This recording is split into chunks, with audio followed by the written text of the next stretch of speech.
Les élections municipales ont eu au moins un mérite: clarifier ce qu'est réellement le Rassemblement national. Car si sur le fond, aucun doute n'est permis, le RN est un parti de droite, d'extrême droite même. Pourtant, ses dirigeants continuent de nous resservir cette vieille fable du ni de droite ni de gauche, la preuve avec ce que disait encore récemment Marine Le Pen.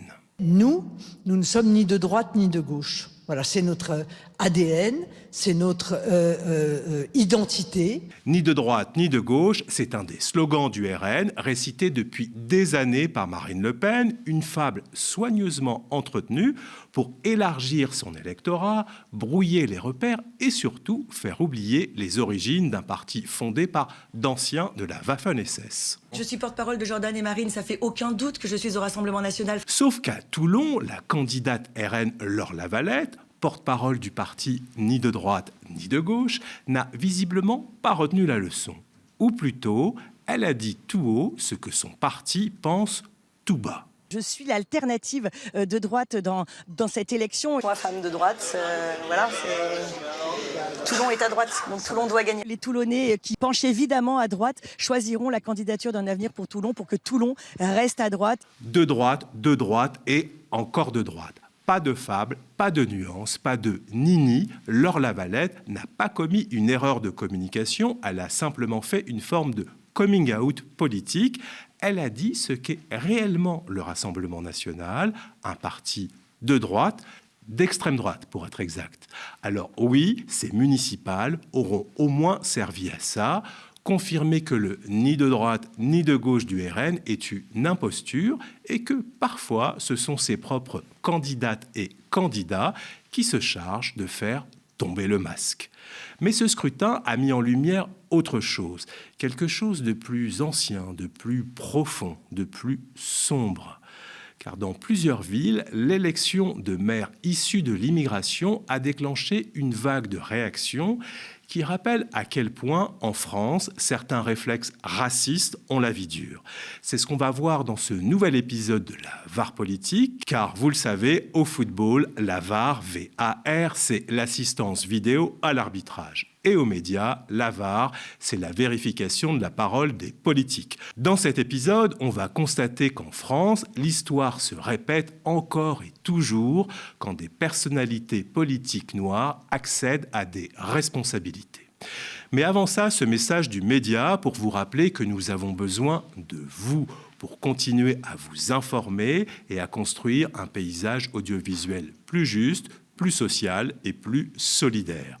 Pour soutenir le média, si vous le pouvez, abonnez-vous ou faites un don défiscalisé. Grâce à vous, le combat peut continuer. En 1989, Kofi Yamnian devient le premier maire noir de France métropolitaine de l'après-guerre. Élu à Saint-Colitz, un village breton de 500 habitants, ce jour-là, il a pleuré. Le jour où j'ai été élu maire, et ce jour-là, j'ai pleuré. J'ai pleuré dans la mairie de Saint-Colitz, en vrai. Des larmes de joie, sans doute, mais aussi très vite, des larmes d'une toute autre nature. Car dès son élection, les courriers arrivent, les insultes, les menaces, et bien pire. Sale nègre, on aura ta couane. Bamboula, qu'est-ce que tu es? Les insultes, les menaces envers les élus noirs, cela fait 30 ans que ça dure. C'est la fin d'un monde. Celui qui m'a envoyé ça est allé donc aux toilettes, il s'est torché et il m'a envoyé sa merde sur une carte. Voilà. La haine, le franco-togolais Kofi Yamnian a dû faire avec tout au long de son parcours. Quand on est noir et qu'on a des responsabilités politiques en France, eh ben, il faut s'attendre à ça. C'est ça que ça veut dire.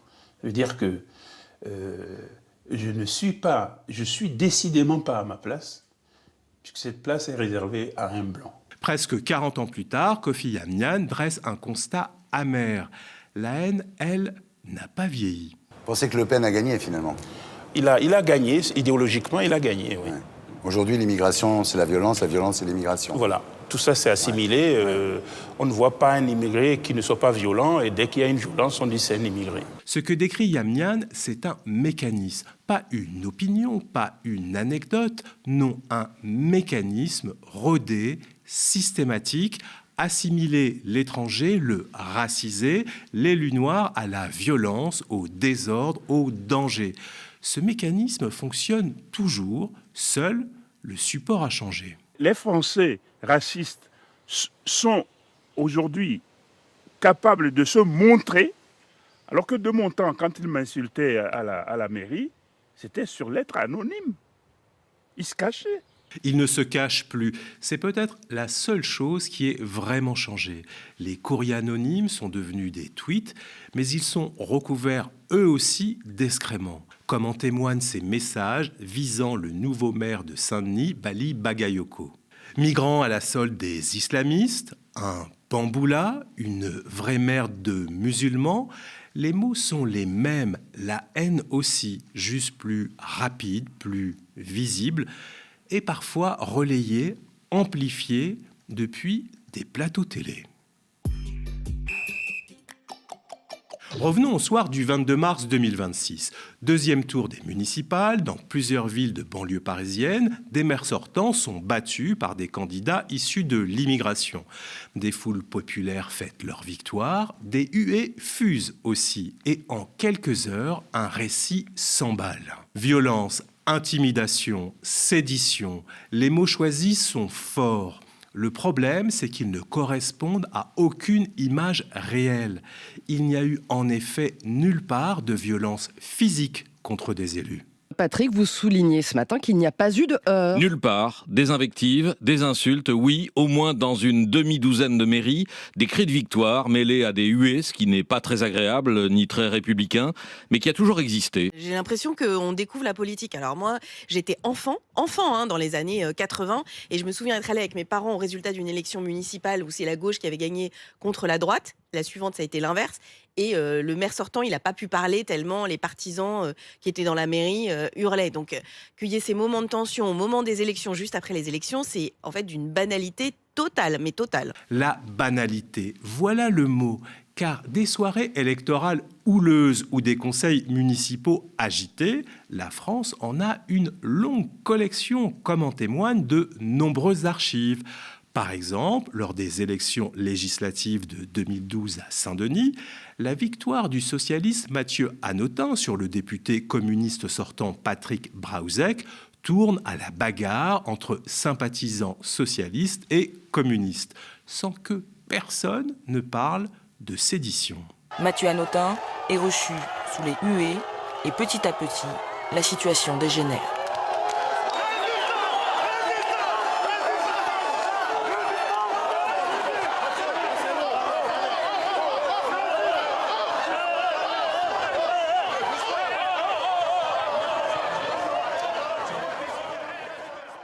Levallois-Perret, en 2019, dans cette banlieue plutôt bourgeoise des Hauts-de-Seine, le public soutenant Isabelle Balkany eut copieusement l'opposition municipale. Mais ce folklore habituel dans cette ville aisée ne déclenche aucune controverse nationale, aucun éditorial, aucune condamnation en Conseil des ministres. C'est sous des applaudissements nourris qu'Isabelle Balkany fait son entrée pour son premier conseil municipal. Elle remplace son mari, Patrick Balkany, incarcéré pour fraude fiscale le 13 septembre. Avec l'opposition, les échanges se tendent parfois. Comme lorsque cette conseillère a refusé de l'appeler Madame le maire. Merci Madame le maire suppléant.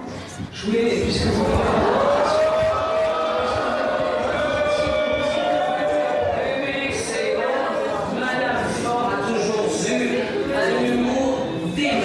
Blanc-Mesnil, en 2014, Thierry Maignan, futur maire, eut le maire communiste sortant avec ses partisans. « Dégage du balai, vous n'êtes plus chez vous », peut-on entendre.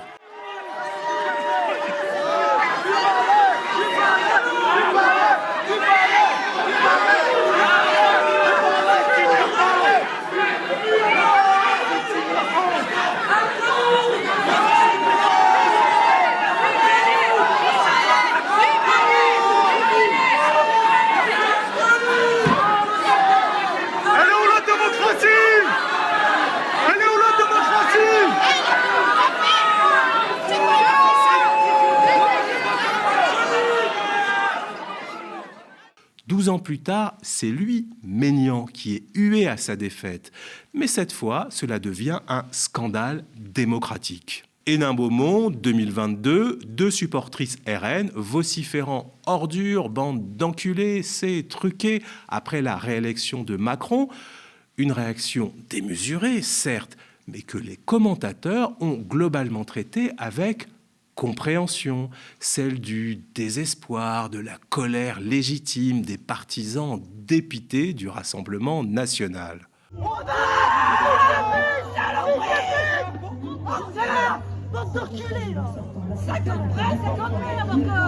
Les mêmes cris dans une banlieue populaire ne provoquent pas les mêmes réactions que dans une ville bourgeoise ou dans un fief du RN.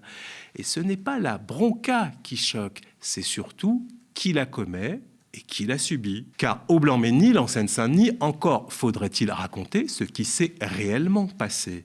La journaliste Nassira El Moadem, auteure d'un livre enquête sur la gestion de la commune par l'équipe Maignan, était sur place. Et ce qu'elle décrit ne ressemble en rien au récit médiatique dominant. On a parlé de violence, on a parlé d'injures. Moi, j'y étais. Alors, j'ai aussi posé la question à Ivan Trippenbach, qui était également. Elle n'a pas non plus entendu d'injures. D'ailleurs, tous les médias qui relaient le mot injure ne produisent aucune preuve des injures. On nous montre des images. Les images, elles disent quoi? Et c'est ça qui est assez fou dans cette histoire. C'est que les images montrent des gens qui huent Thierry Meignen. Mais à quel moment il eut, comme tu le disais, au moment où il conteste le vote? Dans la foule, ce jour-là, dans les électeurs, il y a des victimes du système Meignen. Il y a des leaders associatifs qui sont les victimes du système Meignen. Il y a des gens qui ont été chassés de la mairie parce qu'ils ne faisaient pas allégeance au système Meignen. Donc on ne peut pas dépolitiser et décontextualiser. Et c'est ce qui s'est passé par l'extrême droite, évidemment, parce que c'est une manipulation, mais par les médias traditionnels. Lorsqu'on a France Télévisions et le France 2 qui fait l'œil du 20h et qui nous parle d'un bras d'honneur sur 500 personnes, qui nous dit qu'il y avait éventuellement des injures sans les produire, sans jamais expliquer les raisons profondes qui consistent à huer, ça va, c'est rien, un ancien maire, il y a un problème médiatique et journalistique. Mais il y a bien pire que le 2 poids, 2 mesures sur les huées. Il y a ce que certains médias ont osé dire sur le nouveau maire de Saint-Denis, Bali Bagayoko. Et une chaîne s'est, une fois de plus, particulièrement distingué. Sur CNews, le psychologue Jean Dorido est invité à répondre à cette question. Bali Bagayoko essaie-t-il de pousser les limites? Mais sa réponse va glisser tranquillement de l'homo sapiens aux mammifères sociaux avant d'atterrir sur les grands singes. On a le sentiment que cette ville de Saint-Denis, elle devient ce laboratoire voulu par la France insoumise de cette fameuse Nouvelle France. Et que fait le maire? Finalement, il essaye de pousser les limites. Jusqu'où je peux aller, au fond? Est-ce qu'il n'y a pas un peu de ça, finalement? Sûrement qu'il y a un peu de ça. Maintenant, c'est important de rappeler que l'homo sapiens, nous sommes des mammifères sociaux et de la famille des grands singes. Et par conséquent, dans toute collectivité, dans toute tribu, nos ancêtres chasseurs-cueilleurs vivaient en tribu, il y a un chef qui a pour mission d'installer son autorité.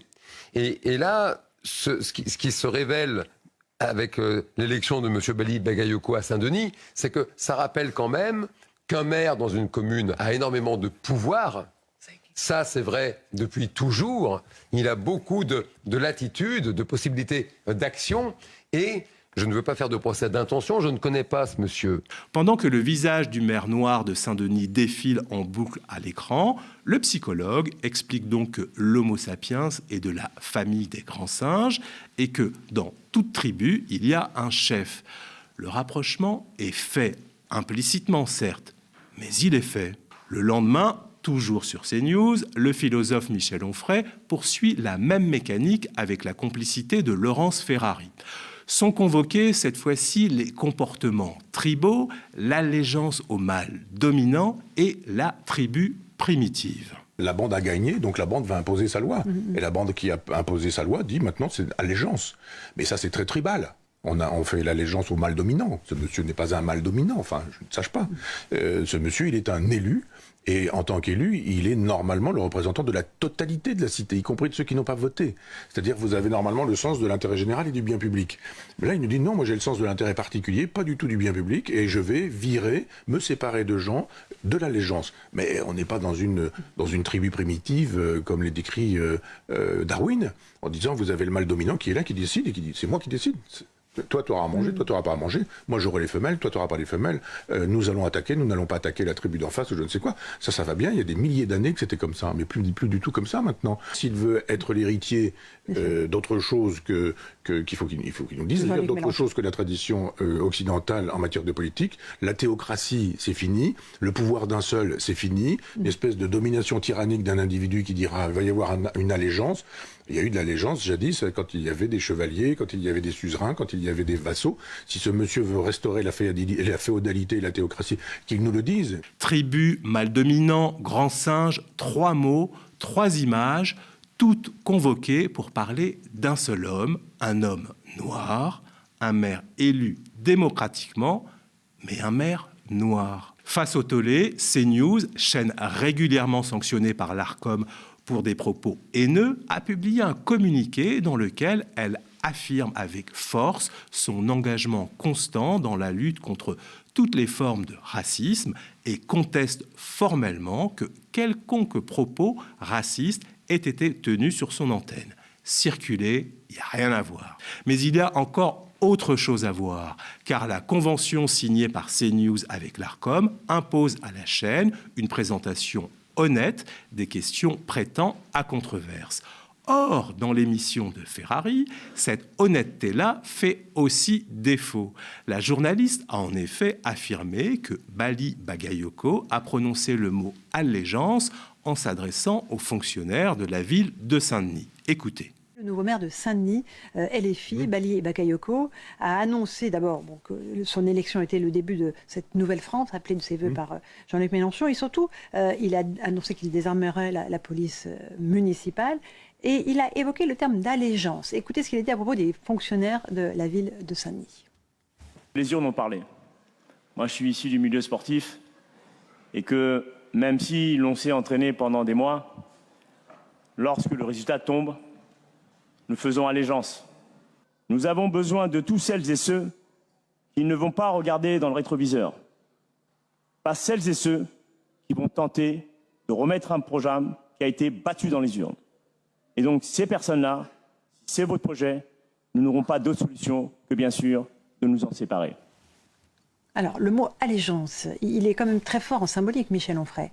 Y compris de nous en séparer. C'est ça, exactement. C'est sidérant, cette façon de dire on met à la porte des fonctionnaires. Sauf que ces propos n'ont pas été adressés aux fonctionnaires de Saint-Denis. Ils ont été tenus lors du premier conseil municipal face aux élus de l'opposition. Bali Bagayoko s'adressait en fait à ses adversaires politiques, pas aux agents de la ville. Écoutez ce qu'il a dit réellement dans son intégralité. Les urnes ont parlé. Moi, je suis issu du milieu sportif et que même si l'on s'est entraîné pendant des mois, lorsque le résultat tombe, nous faisons allégeance. Mais ce n'est pas une allégeance pour dire que nous sommes définitivement morts politiquement ou morts sur le plan sportif. Mais c'est surtout une invitation à tirer les enseignements de ce qui nous a fait trébucher.